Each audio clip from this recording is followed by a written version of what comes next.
ओम नमः सिद्धेभ्यः।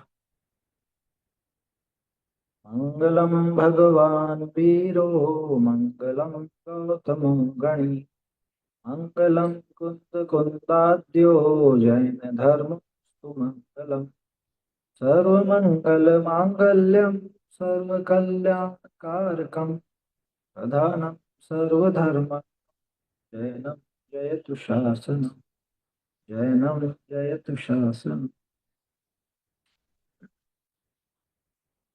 आज रविवार है और जैसा पहले अपन प्रत्येक रविवार को भजन देखा करते थे पुराने कवियों के, आज भी भजन देखेंगे। पाठ तो अभी कुछ करने का है नहीं क्योंकि पीछे कोई ऐसा पाठ वाला विषय चल नहीं रहा है।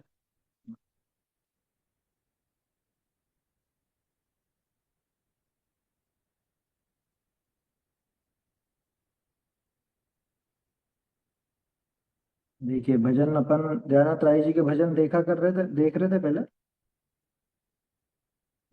तो ख्याल से ये अपना मेरे मन कब वह है वैराग, ये पिछली बार अपन ने देखा था, है ना। लगभग 20-21 दिन पहले देखा होगा, 2-3 हफ्ते हो गए होंगे। मेरे मन कब वह है वैराग, मतलब वहां पे भी भावना भाई थी कि मुझे वैराग्य कब आएगा। उसी टोन पर एक ये भजन भी है, मोहि कब ऐसा दिन आए। वहां पे भी ऐसी भावना थी कि मेरे मन में, मेरे हृदय में वैराग्य कब पैदा होगा। और यहाँ पे भावना है कि मेरा ऐसा दिन कब आएगा। कैसा दिन, वो इस भजन में देखेंगे अपन। मोहि कब ऐसा दिन आए है, मोहि कब ऐसा दिन आए है, सकल विभाव अभाव होंगे, सकल विभाव अभाव हो, विकल्पता मिट जाए है, कब ऐसा दिन आए। यह परमात्म यह मम आत्म, यह परमात्म यह मम आत्म, भेद बुद्धि न रहाय है, औरन की का बात चलावे, की का बात चलावे, भेद विज्ञान पलाय है, कब ऐसा दिन जाने आप में आपा, जाने आप में आपा, तो व्यवहार विलाय है, परमा क्षेपन माहि, क्षेपन माहि, एक न अवसर पाय है, कब ऐसा दिन आए, कब ऐसा दिन। दर्शन ज्ञान चरण के विकल्प, दर्शन ज्ञान चरण के विकल्प, कहो कहाँ ठहराय है, ध्यानत चेतन चेतन वै है, ध्यानत चेतन चेतन वै है, बुद्ध गल थाय है, कब ऐसा दिन मोहे, कब ऐसा दिन। अगर आपने थोड़ा सा इन शब्दों पर गौर किया होगा तो असल में ये जो अपन ने भी रहस्यपूर्ण चिट्ठी में सविकल्प दशा से निर्विकल्प होने की विधि जो आई थी, बिल्कुल वैसा का वैसा ही यहाँ पर कथन है। पूरा कथन वैसे ही। क्या कह रहे हैं दयानंद राय जी? पिछले भजन में तो अपन ने देखा था मेरे मन में वैराग्य कब आए, कब मुझे वैराग्य दशा की प्राप्ति होगी। अब यहाँ पे तो एक अलग बात है, वो वैराग्य वाली बात तो आगे आती है। उसके पहले ये भावना आएगी, मेरे जीवन में ऐसा दिन कब आएगा। कौन सा दिन? ये निर्विकल्पता का दिन, कि जिसमें मैं हमेशा के लिए अपने आप में समा जाऊं, जिसमें ये आत्मा का निर्विकल्प अनुभव हो सके। ऐसा दिन कब आएगा? क्या कह रहे हैं? सकल विभाव अभाव होएंगे, विकल्पता मिट जाए।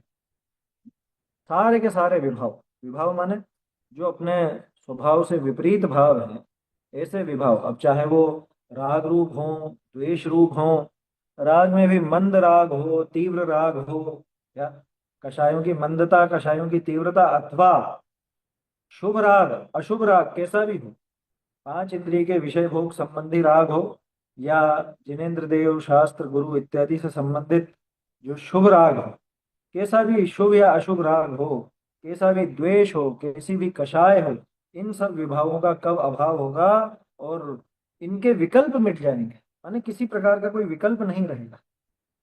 देखो, एक तो ज्ञान के विभाव, एक चारित्र के विभाव, दोनों लेना। ज्ञान के विभाव कैसे, तो अलग अलग ज्ञेयों को जानने जो जाता है, दौड़ा फिरता है ज्ञान इधर से उधर, वो ज्ञान के विभाव है जिनको अपन ज्ञान के विकल्प कहते हैं।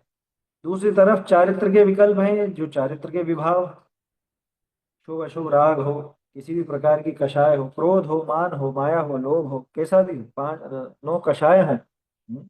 ये किसी भी प्रकार का कोई विकल्प, कोई विभाव मेरे जीवन में नहीं रहेगा। ऐसी निर्विकल्प दशा की प्राप्ति मुझे हो, ऐसा दिन कब आएगा? हम्म, मोही कब ऐसा दिन है, कब ऐसा दिन आए? अब देखो उसकी विधि कैसी कैसी बताई।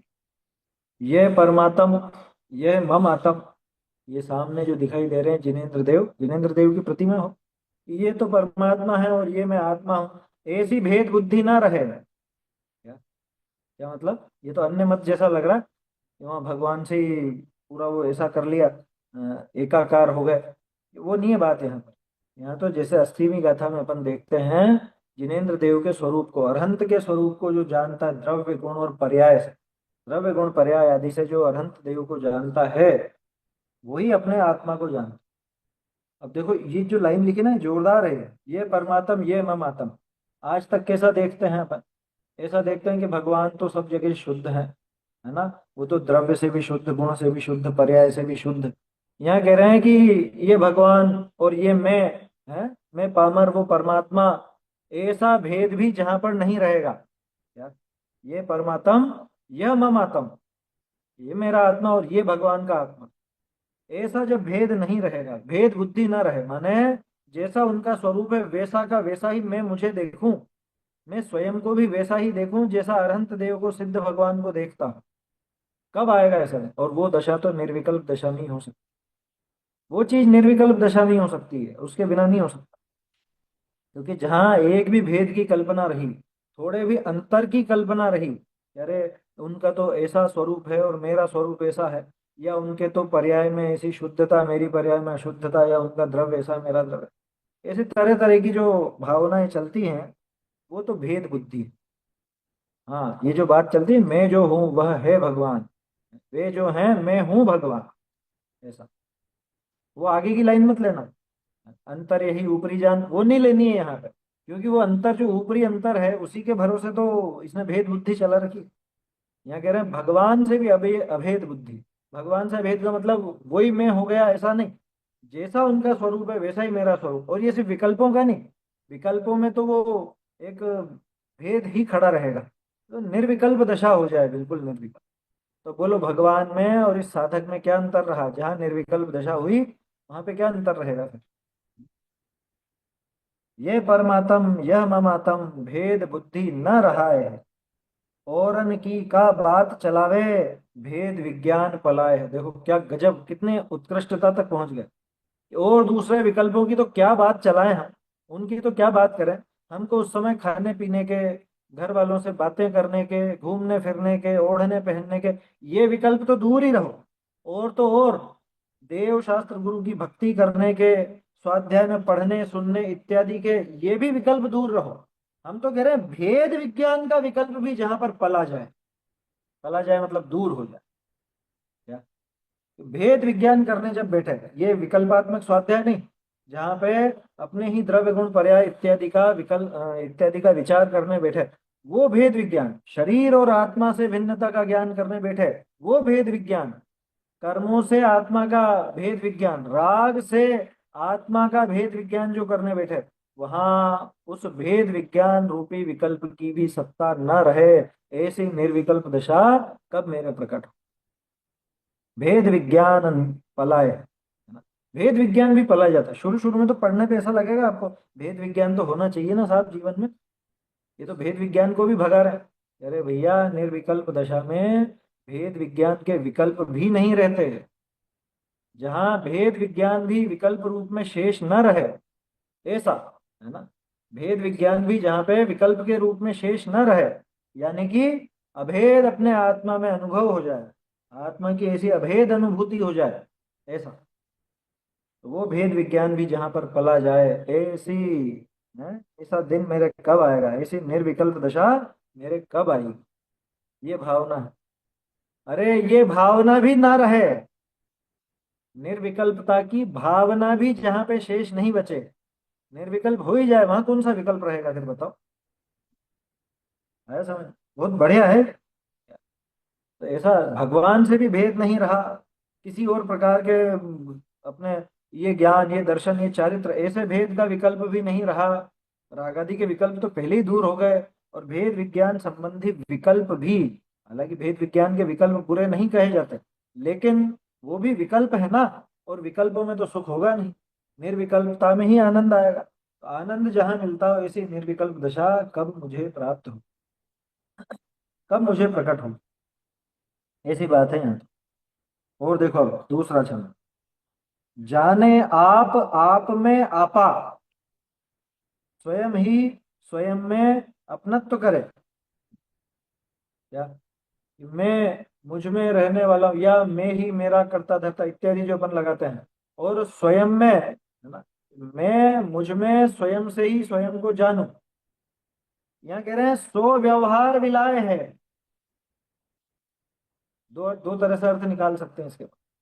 एक तो ये कि जाने आप में आपा, कि जब आप यानी स्वयं, आप में यानी स्वयं में, और आपा यानी एकत्व बुद्धि। अपनत्व बोलो, एकत्व बोलो, आपा अपनत्व नहीं, अहम बुद्धि, अहम बुद्धि। स्वयं ने स्वयं में ही अहम बुद्धि कर ली, है ना। तो फिर सारे के सारे व्यवहार मिला जाते हैं मन, क्योंकि अब कौन कर्ता, कौन कर्म, कौन कारण, कौन संप्रदान, कौन अपादान, है, कौन अधिकरण। छठ कारक जब स्वयं के स्वयं में लगते हैं, तो अब अन्य और तो कोई भेद रहता नहीं, किसी प्रकार का कोई व्यवहार शेष नहीं बचता। एक तो ये।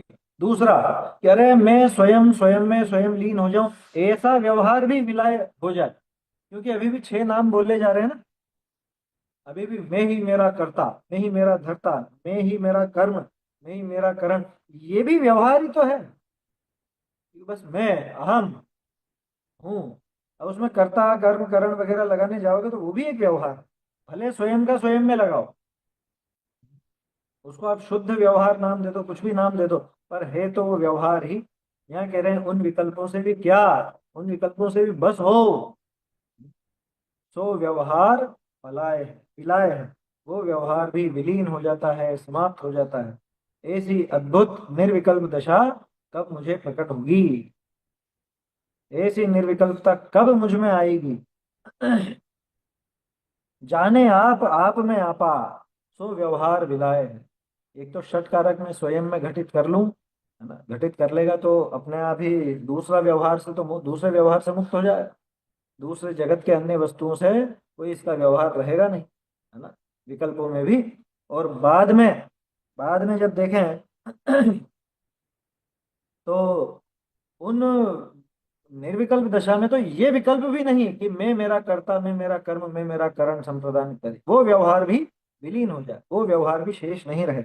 ऐसी निर्विकल्प दशा कब आए।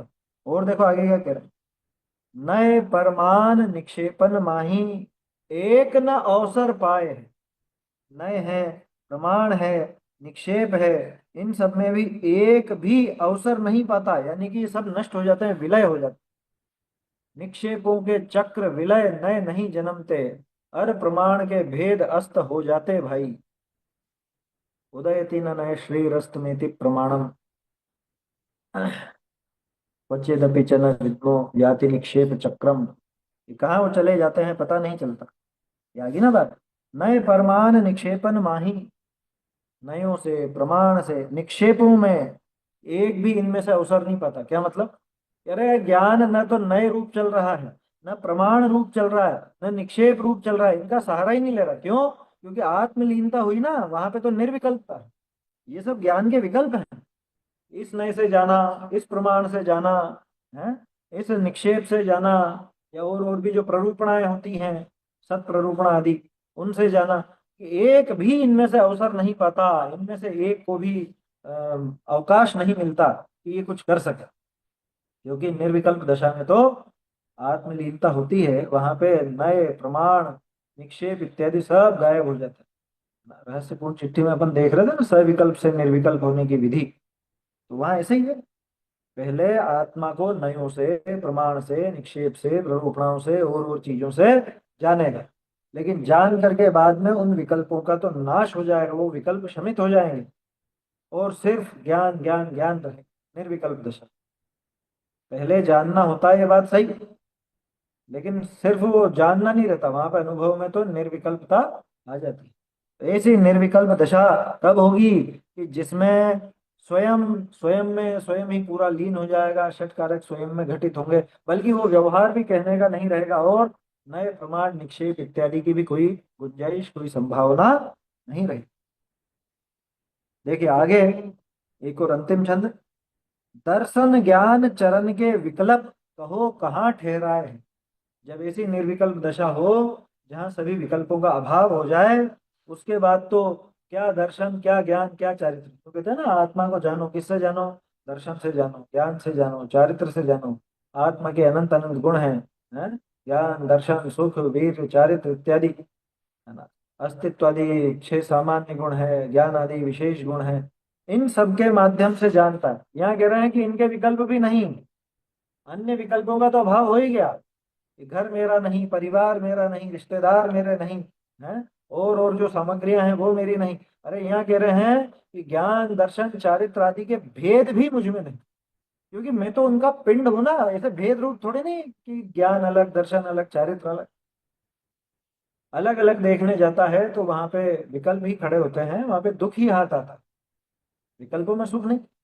और जब स्वाद लेता है तब उन विकल्पों की तरफ उपयोग जाता ही नहीं। अच्छा, वो है या नहीं बताओ? वस्तु व्यवस्था की दृष्टि से देखा जाए तो ज्ञान भी है, दर्शन भी है, चारित्र भी, ये सब चीजें हैं, जीव में ये सब गुण हैं, है ना। पर्याय भी है, वो सब है। लेकिन जब अनुभूति की जाती है तो वहां पे ये नहीं होता कि दर्शन, ये ज्ञान, ये चारित्र। अनुभूति के समय इन सबके चक्करों में उलझे तो वहां स्वाद नहीं आए। तो ठंडाई का उदाहरण है, प्रसिद्ध है ना। आप उसमें से एक एक का अलग अलग स्वाद लेने लगोगे तो ठंडाई का स्वाद नहीं रहेगा। वहां पे जो ठंडाई का एक एक आनंद, एक तृप्ति मिलती है, वो नहीं मिलेगी, क्योंकि वो उन विकल्पों में खो गया। वहां विचार करने लग गया, अच्छा दूध तो 50-60 रुपए किलो, और केसर डली है वो इतने रुपए की डिब्बी आई है, और शक्कर भी इतना लगा है, और वो चावल भी इसमें, चावल तो क्या उसमें, सॉरी, और क्या चीज डलती है ठंडाई में अपने, हाँ? जो जो भी चीजें आप विचार कर लीजिए, है ना। थोड़ी काली मिर्च भी डाली, थोड़ा ये मसाला भी डाला, थोड़ा वो मसाला भी डाला, है? तो वो सब चीजें देख करके, अब ये बताओ वहां पे उसको आनंद आ रहा है? घर पे आपने मिठाई बना करके खाई, है ना। अब कोई भी मिठाई बनी मान लो, अब उस मिठाई में आप वही विकल्प करते रहो, कैसे बनी, कहाँ से बनी, है? या ऐसा सोचेगा तो पी नहीं पाएगा? अरे पिएगा लेकिन स्वाद नहीं आएगा। ऊपर ऊपर से तो पी रहा है, लेकिन अंदर से आत्मा जल रही है उसकी, इतना खर्चा हो गया। होता है ना ऐसा? वहां पे लोगों को दिखाने के लिए, समाज में ऊंचा दिखने के लिए लोग बाग खूब आयोजन करते हैं, तरह तरह का आयोजन करते हैं, और बुलाते हैं समाज को, क्या, वो इसलिए बुलाते हैं कि हाँ हमारी तारीफ करें, हमको ऊंचा समझे, क्या, से हमको ऊंचा समझा जाएगा। अब उनको खिला भी रहा है, परोस भी रहा है, ऊपर से खुश भी दिख रहा है, और अंदर से अरे इतना खर्चा हो गया, हलवाई का इतना, डेकोरेशन का इतना, और वहां पे जो सामान दिया उसको इतना इतना सब उसमें लग गया, है। और गिफ्ट तो कोई लाया ही नहीं है? ये लिफाफा तो इतना ही आया होगा। उन विकल्पों में वो उसको भोग भी नहीं पा रहा, उसको किसी चीज में वो आनंद नहीं है। क्यों? कि वो विकल्प वहां पर खड़े हुए। यहाँ तो खैर विपरीत विकल्प थे, लेकिन अपन तो वो बात कर रहे हैं कि जहाँ पे दर्शन, ज्ञान, चारित्र जिनका स्वाद आ रहा है, उनका भी विकल्प नहीं। क्या? जिनका स्वाद उस अनुभूति में आ रहा है, आत्मानुभव में जिन सब गुणों का मिला हुआ एक स्वाद आ रहा है, उसका भी विकल्प नहीं, उन गुणों का भी अलग अलग का विकल्प नहीं। ऐसी निर्विकल्प दशा कब होगी? कहो कहाँ ठहराए, मतलब वो ज्ञान, दर्शन, चारित्र के विकल्प भी नहीं ठहरते ऐसी जगह। और क्या कह रहे हैं अंत में, दयानंद राय जी कह रहे हैं चेतन चेतन वह है। कि कब ये चेतन चेतन हो जाएगा और पुद्गल पुद्गल था है, मतलब वास्तव में कभी अलग हो जाएंगे, ये तो सिद्ध दशा में होगा। है? कि पुद्गल पुद्गल रूप रह गया और चेतन चेतन रूप हो। दो स्तर पर लेना इसको। एक तो सम्यक दर्शन के लिए कब ये पूरी तरह से इस पुद्गल पर से ध्यान हट करके आत्मा में लग जाएगा, हालांकि वो इतना दमदार नहीं, क्योंकि वो तो पीछे से ही चली आ रही बात है ना। यहाँ तो अंतिम परिणति सिद्ध दशा का, कि कब ऐसा दिन आएगा कि जब फिर मैं चेतन चेतन स्वरूप ही रह जाऊंगा और ये पुद्गल पुद्गल रूप ही रह जाए। ये पुद्गल यहीं रह जाएगा और मैं शुद्ध एकदम निखर करके जैसे 16 वान का स्वर्ण, अब उसमें कोई गंदगी नहीं रही, कोई किट्टी कालीमा शेष नहीं रही, ऐसा बिल्कुल तप्तायमान स्वर्ण के समान है, ये मेरा स्वरूप प्रकट हो जाएगा, बाहर में भी प्रकट हो जाएगा सिद्ध दशा। ऐसा दिन मेरे कब आएगा। बहुत बढ़िया भजन है ना, उत्साह वाला भजन है असल में तो। ये यहाँ पे परेशान नहीं है, तो ऐसी भावना है कि कब ऐसा दिन आएगा, ऐसी निर्विकल्प दशा कब होगी। जैसी निर्विकल्प दशा हमेशा मुनिराज हर अंतर मुहूर्त में करते रहते हैं, ऐसी निर्विकल्प दशा मेरे कब आएगी, कब मैं उस आनंद का रसपान करूंगा। बढ़िया भजन है। इसको विचार करना चाहिए। आगे भी और सुंदर सुंदर भजन है, वो अपन फिर क्रम से देखें।